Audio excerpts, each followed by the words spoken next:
Honkai Star Rail is a game that I didn't know I would enjoy that much, to the point where I played it almost every single day since launch, finishing the story as of update 1.2 and completing side quests and events. I think I've played this game so much to the point that I need to review this game just because of how much I love it. So what is Honkai Star Rail?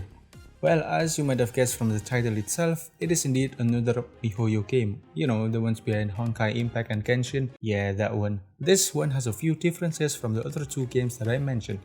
Instead of doing battle real time, Star Rail implements a turn-based combat and somehow it just works.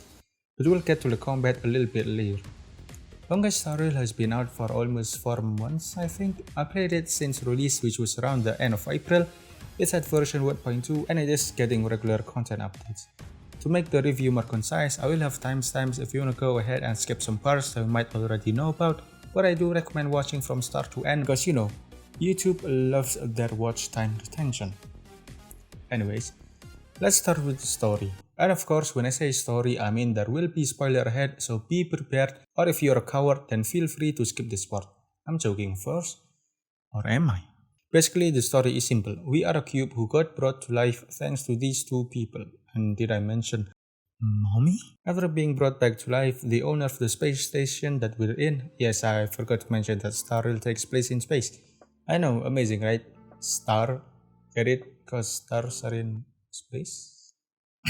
The owner of the space station takes an interest in us because we apparently are a Stellaron cube. Something with immense power, but somehow we have a fully functional body and we have our own consciousness. So the owner, which is none other than Madame Herta, gives us two options.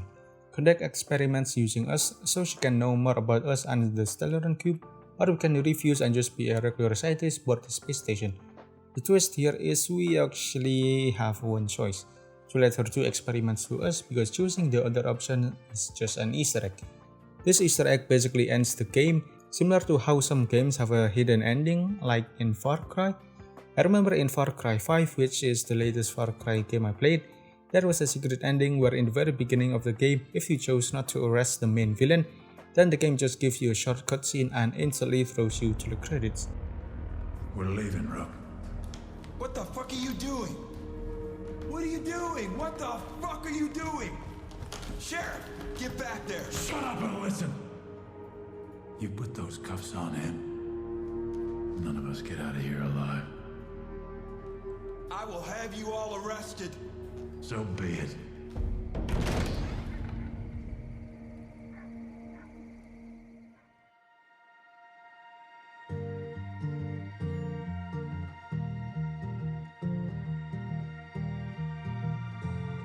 Back to Star Rail story.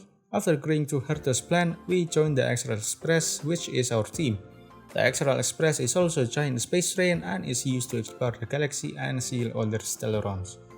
I almost forgot that we can choose either male or female body if that somehow bothers you, because some people like to play as a male while others like to play as a female. Moving on to the gameplay.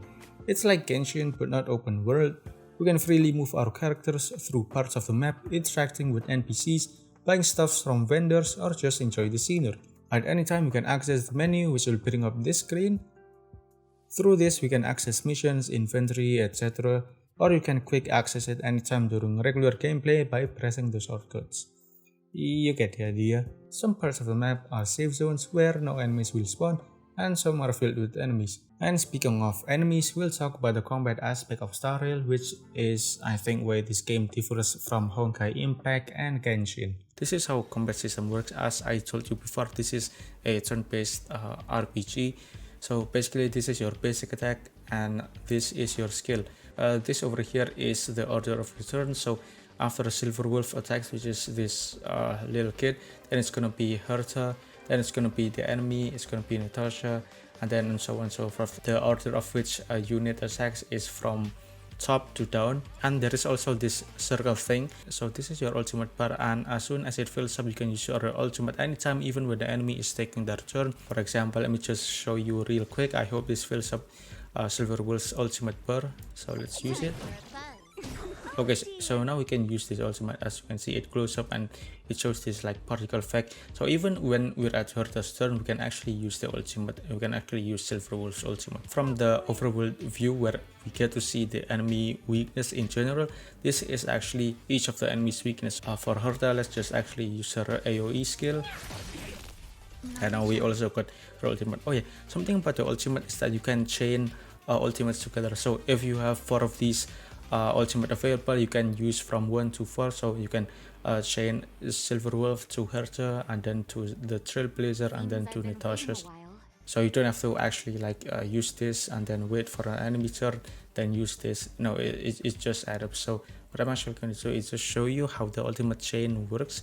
So for instance, I'm going to be using Silverwolf's ultimate first, and then as you can see, she doesn't use her ultimate instantly. You can still choose the target that we want to use the ultimate on. So if I press this button, then it will be lined up over here. As you can see, as soon as Silverwolf finish her ultimate, then it's going to be Herta's ultimate, then it's going to be Natasha's turn, and then it's just going from top to bottom. So before I do the ultimate, we can see the enemy stats and like their weakness, their debuffs over here. This is just a glance, and this is the auto combat button, which we'll talk about a little bit later after this. But if you press it, then it just auto does the combat for you. It's just like, you know, you can leave it doing nothing, and it just plays the battle until you finish it. So I'm not sure whether or not I should be including this in the combat section or in the characters section. But if you go over to the characters, you can see something called like here nihility. These are the types of path, and there's also combat time. This is basically like the elements and what they do when you manage to successfully deplete the weakness, or in this case it's called a weakness break. So the path over here, we have I believe it's 7, 1, 2, 3, 4, 5, 6, 7. Yes. We have 7 different paths. Now these paths, basically in classic RPGs, they can be considered something like classes. So, you know, there's tank, there's DPS, there's healers, and so on and so forth. So to give you a quick look at what of these paths mean, nihility basically is debuff, destruction is high risk, high reward DPS. They basically are suicidal, but they have like insane damage. So if you can keep them alive until the end of the battle, then they will be your main DPS. If you don't have destruction characters, you can also substitute it for the hunt characters. These are generally more stable, more safe DPS characters that excels in single target damage. So this is very useful if you're up against a boss enemy. And erudition, these are basically mob clearers. Harmony, these are your buffers. They give buffs. Sometimes they give you like increase attack, increase crit rate, increase crit damage, and so on and so forth. Preservation, these are your tanks. They have powerful defensive abilities that protect their other allies. And last but not least is the abundance, which are basically heals. They have different healing ability. Some can heal you over time, some can heal you, some can burst heal you, and some can revive. I forgot to mention that bosses in this game are just damage sponges. They have insane health and you will probably fight with them for a few minutes, so be prepared. There is auto combat, but during some parts of the story like bosses and a few quests, the auto combat is locked, which, to be honest, I enjoy and appreciate the feature. It makes us think how to defeat the boss and not just rely on auto combat. The auto combat most of the times is acceptable, however sometimes it just targets the enemy with the highest HP or the most dangerous one and ignore the others. And some of you might think, well, the others are just mobs, right? Surely they don't hurt as much. And that, my friend, is where you're wrong. You see, even mob enemies in Star Rail are strong to the point that I lost count how many times I ignore the mobs and they cripple away my team's health before the boss finally finishes the job. Okay, so we've talked about the combat, so how's the progression system? How do you get your character stronger? It's the same as other RPGs basically. Gather certain resources for your chosen character to increase their level or skills. Characters have different resources needed to progress and it depends on what path they chose. For example, Path of the Hunt needs spears while Nihility needs music boxes? Questionable, but okay miHoYo. You do you. Next is Daily Grind. Daily Grind in Star Rail for me it takes about 10 to 20 minutes and half an hour at most. As I said before, resource gathering for character progression also counts as daily grind. Besides that, Star Rail also have daily missions and battle pass which the mission resets daily. But don't worry, the missions for both dailies and the battle pass are quite simple. It's either defeat enemies or do a certain activity. I do highly encourage you to do these missions as it will give you plenty of resources as well as some premium currency. While we're at premium currency, to get characters in this game there is a gacha system. If you are aiming for a certain character, there is a pity system called the 50-50, where basically there is a 50% chance for you to get a banner up character, and if you get another character, then the next 5-star will be guaranteed the rate up character. I will say that I have been lucky with the system. I got both Silver Wolf and 2 blades without losing the 50-50, and what's crazy is that 2 blades showed up during a 10-time pull, which I'll show you on screen right now. Don't worry as the 50-50 carries on to the next banner, so if you run out of gems and lost the 50-50, then in the next banner if you manage to stock up gems, then it is a guaranteed pull. Don't worry, I've been playing this game as a free-to-play player and I don't think I'm struggling with contents. Even 4-star characters are enough to get you past the contents that the game offers. Just make sure to also upgrade their skills as they are important too. Okay, let's talk about another important aspect of this game, which are characters. Because the characters in this game are just memorable. I truly enjoy just staring at them or listening to their voices when I'm not doing anything. If you're a Honkai Impact player, then maybe you recognize some of the characters, like Bronya, Sila, or Himiko. They're indeed the same character, but not quite the same. So let me explain.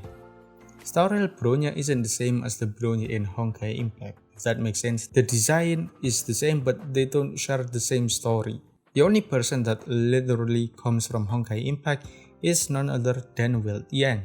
He is the same from Honkai Impact as the community mentioned that out, but you can also hear it in one of his voice lines. My home was corroded by a force known as Honkai, but that hasn't stopped it from being a warm and beautiful world. I don't think I need to explain that video game OST are some of the best music produced out there, and Honkai Star Rail is no exception.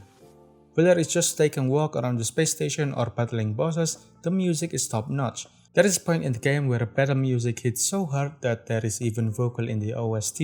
And you know, if there is vocals in an OST, then shit is about to get real. I wouldn't spoil it where or when it happens, but just be prepared when doing a certain boss fight. It's something like Virgil's music from Devil May Cry, but the music starts slowly and it builds up. Then when we're at S-rank combo, or in this case in the climax, the vocals drop and it becomes an absolute banger of a music. One last thing I want to talk about, the game is filled with Easter eggs and references to popular pop culture and other medias. Remember earlier how I said there was a secret ending? Well, that's just one of the many Easter eggs that MiHoYo manages to slip into this game. There is stuff like Himiko's broken sword from Honkai Impact, Space Rake Ashley, and reference to Star Wars. Of course, those are just a small part of many things that the game has to offer, and I'll let you explore the rest. Oh, and did I mention that the conversation in this game is just hilarious? I'll shut up and just give you some examples. Beep, beep, beep! Voice print detected! Looking up corresponding identity information. Oh my, it's an alien! Hey, it talks! And it knows that we aren't from this planet? It doesn't seem to be technology from here. Look, it even has an Interastral Peace Corporation logo on it. Perhaps it's an antiquity left behind by some past interstellar traveler. Beep, beep, beep. Your mom's an antiquity. Hey! Wakey, wakey! You'll get mushrooms growing on your head! Quick, let's find shelter where mushrooms will start growing on our heads.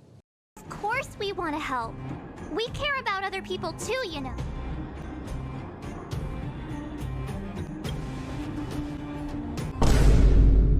Overall, I think Honkai Star Rail is a fun game to play. Even if you never played Genshin or Honkai Impact, I would highly suggest you to give this game a try. The characters are amazing, the story, gameplay, boss fight, music, I enjoy all of those aspects. I don't know what else to say. If you're looking for a space-like RPG with heavy emphasis on exploration and perhaps a bit of giggle here and there, try Honkai Star Rail. I give this game a solid 9 out of 10 and I can't wait to see more contents for this game in the future. If you enjoyed this video, please like, subscribe or just leave a comment. It really helps the algorithm and motivates me to create more videos like this. And I'll see you guys in the next one.